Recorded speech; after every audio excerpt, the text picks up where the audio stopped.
Hi everyone. आज मैं आप लोगों के साथ एक इंसिडेंट शेयर करना चाहूँगा। आज मेरे पास एक मेरा नोन पेशेंट आया। उसने मुझे बताया कि मुझे डॉक्टर साहब ये प्रॉब्लम होती है। मैंने उसको सजेस्ट किया कि आप फ़लानी डॉक्टर साहब के पास जाएं क्योंकि वो इस चीज़ के स्पेशलिस्ट हैं। अब वो मेरा पेशेंट वहाँ चले गया, उन डॉक्टर साहब को दिखाया और उन डॉक्टर साहब ने उनको लिखा कि आप जाओ अल्ट्रासाउंड करा के लाओ, जो मेरी स्पेशलाइजेशन है, जो मेरे जिस चीज़ का मैं डॉक्टर हूँ, रेडियोलॉजिस्ट हूँ। तो वो पेशेंट मेरे पास वापस आया।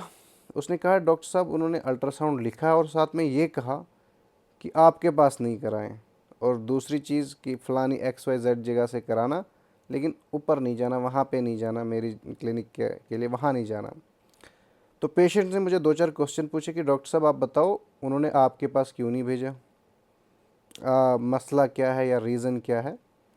तो मेरे पास आंसर्स तो बहुत थे। मैं उस पेशेंट को भड़का सकता था या उस पेशेंट को डार्क साइड बता सकता था कि क्या मसला है, लेन देन का मसला होता है जो मैं नहीं करता।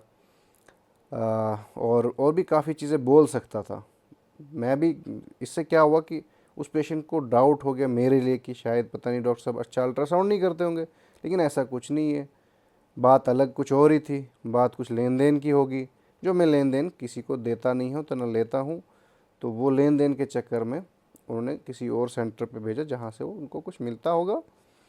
लेकिन यही चीज़ मैं उनको एक्सप्लेन कर सकता था पेशेंट को, लेकिन उन डॉक्टर साहब की रेपुटेशन पे डेंट पड़ सकता था। तो I chose to remain silent. But as a doctor I feel कि जब सोशल मीडिया पे हर जगह पे जहाँ भी देखो तो डॉक्टर्स को गालियाँ पड़ रही होती कि ये ऐसे करते हैं वैसे करते हैं, तो वहाँ पे बुरा लगता हमें। लेकिन इस कहीं ना कहीं इस चीज़ के ज़िम्मेवार हम लोग ही हैं। We are responsible for this.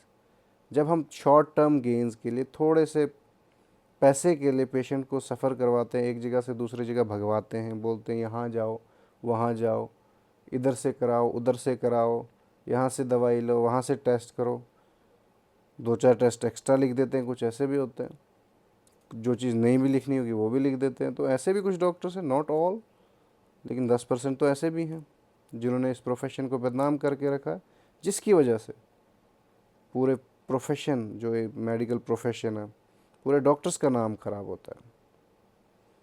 तो ये चीज़ आपके साथ शेयर करने का मकसद था कि अल्टीमेटली मुझे भी थोड़ा हर्ट हुआ कि फ़लानी डॉक्टर साहब को मैंने यहाँ से पेशेंट भेजा और उल्टा उन्होंने उसको बोला कि वहाँ नहीं जाना।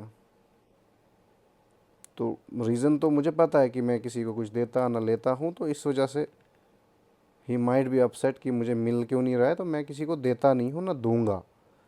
लेकिन जब मेरा पेशेंट था, मैंने ही भेजा था उधर, उसको एक, मेरे लिए एक कन्फ्यूजन उसके माइंड में डालना, एक डाउट डालना, that was not appropriate. And चाहे जो भी हो, हमें एथिक्स के दायरे में रहना चाहिए, पेशेंट का सोचना चाहिए। Ultimately we are here to treat patient, diagnose patient and serve people, not our sole motive is not to earn. This is one of the reason कि हम चूज़ करते हैं कि चलो एक फाइनेंशियल स्टेबिलिटी होती है मेडिकल फील्ड में एक डॉक्टर की लाइफ में, लेकिन this is not the sole purpose. Purpose is to serve as well. चलो अर्न करो, लीगली करो, सर्व करो, और पेशेंट को भी फ़ायदा हो, आपको भी फ़ायदा हो।